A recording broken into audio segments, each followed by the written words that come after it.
Doutor, tudo que o senhor falou é de uma coragem e altivez extrema, porque a gente sabe que numa democracia a discordância é a grande sacada. As pessoas que não concordam e constroem algo junto é que é o grande valor da democracia. Discordar dessa turma do STF hoje em dia está muito perigoso.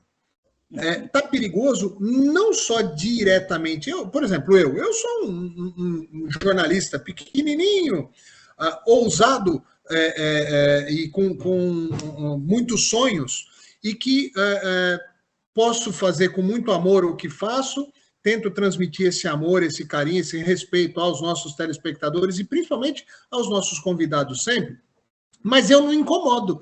Eu sou um jornalista muito pequenininho, eu não incomodo ninguém. Então, o STF não está preocupado comigo e nem vai estar. Mas o senhor não.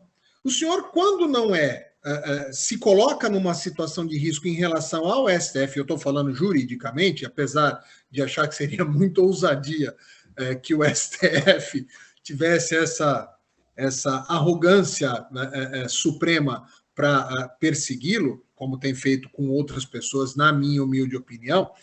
Mas a imprensa, ou parte da imprensa, se vê no direito de, aonde o STF não quer interferir, onde não quer perseguir, onde ele não quer macular, a imprensa vai lá e faz. E o senhor sofreu aí, tem sofrido campanhas difamatórias, e eu posso chamar completamente de campanhas, porque não são baseadas em verdade, muito menos em opinião pessoal. São manchetes, são posts agressivos que tentam colocar a sua imagem de um homem que viveu a história do Brasil nas últimas décadas, todas essas trajetórias, né? Democracia, regime de exceção, retorno da democracia, quer dizer, não pode ser taxado um homem da envergadura do senhor como bolsonarista ou fascista ou qualquer coisa ista que eles queiram inventar, e o senhor tem sofrido esse tipo de agressão por parte da imprensa.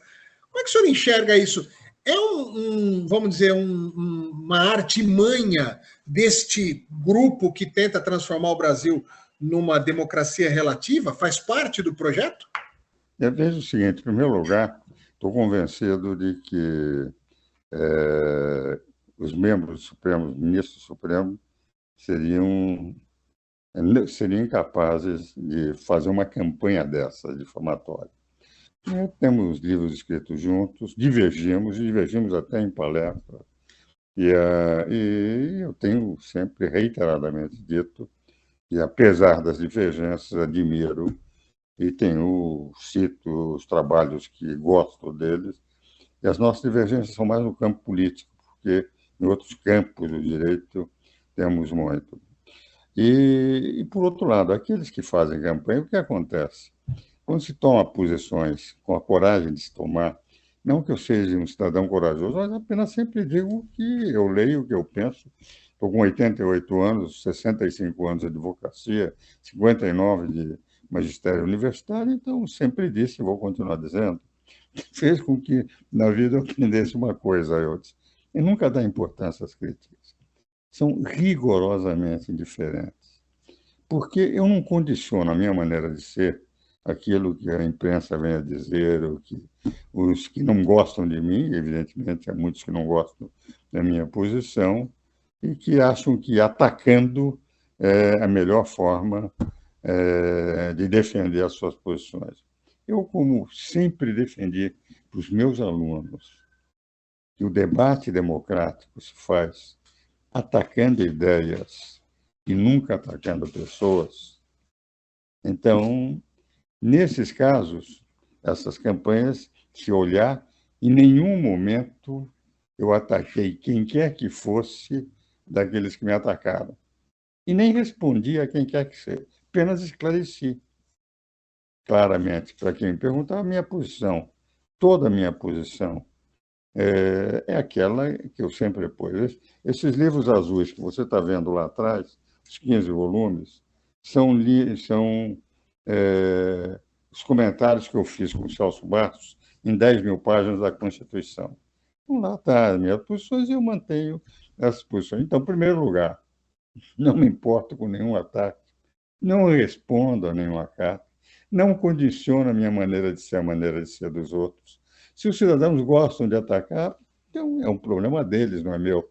Se eles acham que o debate que se faz com ataque às pessoas, com agressões, o problema é deles, não é meu. E como eu não dou importância, isso não é... E, por outro lado, todos os que me conhecem sabem perfeitamente que, por não dar importância, eu continuo na minha linha, de tal forma que a minha imagem não é afetada em nada, entende? Não que eu tenha uma grande imagem, que eu não tenho, mas a imagem de um professor universitário, enfim, coerente com tudo aquilo que sempre disse e fez, eu continuo. Então, isso não me afeta em nada. Agora, acho o seguinte... Os grandes homens sempre têm o dom da modéstia. Não, mas não é, você sabe que é que o Zé Nalini, o Zé Renato Nalini, foi presidente do Tribunal de Justiça de São Paulo, escreveu um livro e escreveu lá o seguinte: o baú de ressentimentos do Ives não tem fundos.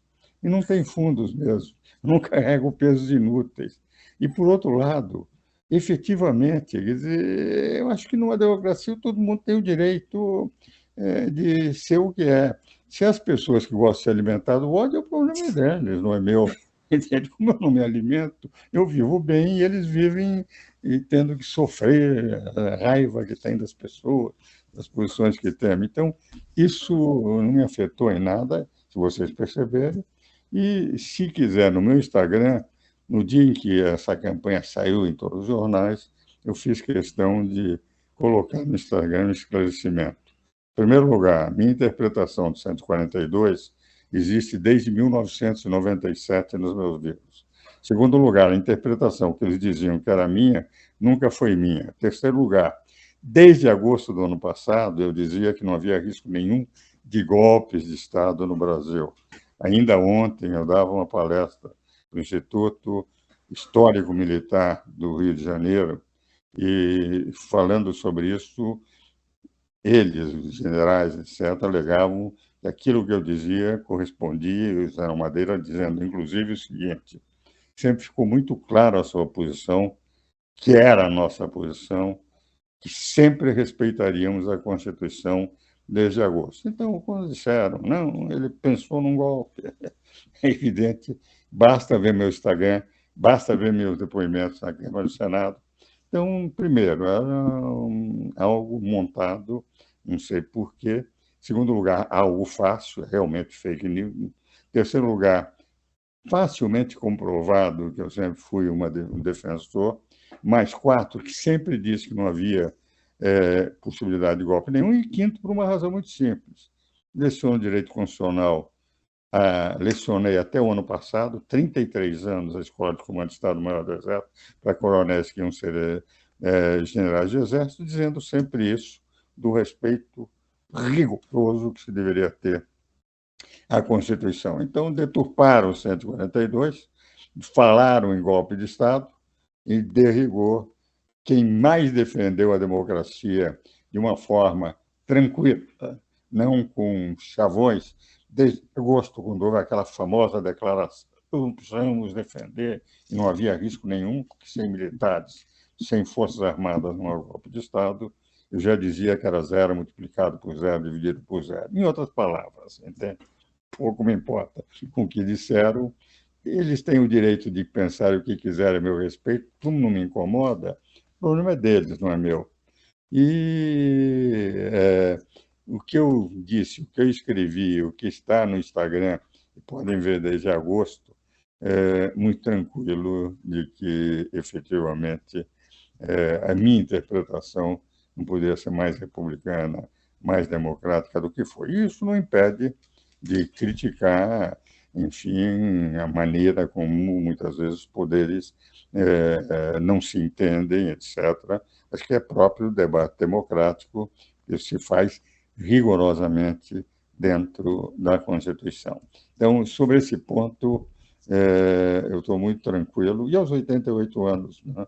Na verdade, eu tenho essa vantagem de olhar para todos aqueles que me criticam, normalmente aliás, normalmente não todos muito mais jovens do que eu, e que com o tempo vão também amadurecendo, vão talvez chegar um dia à mesma conclusão que eu. Baú de ressentimentos sem fundos, dorme-se com tranquilidade e não se carrega pesos inúteis nas costas. Por outro lado, não tenho receio nenhum de que os ministros da Suprema Corte, por posições acadêmicas que eu tenho assumido, por os conhecer, ter livros escritos, até amizade com alguns deles, e que venham tomar uma posição. Mas se tomarem, é um direito que eles têm, e daí eu vou ver o que é que eu tenho que fazer. Acho que é rigorosamente impossível, em decorrência de manifestações exclusivamente acadêmicas, jamais agressivas contra nenhum deles, sempre fazendo, antes das críticas, a observação do meu respeito que tenho pelo conhecimento, até porque, com muitos deles participando de bancas de conferências, etc., uma admiração acadêmica muito grande, mas, de qualquer maneira, como tudo é possível, se acontecer, daí eu vou pensar o que eu tenho que fazer. E democraticamente, já que a gente ainda vive, como que é, uma democracia, como que o Instituto Sueco falou, uma democracia relativa. Eleitoral, eles dizem. O eleitor só vota e não manda mais nada.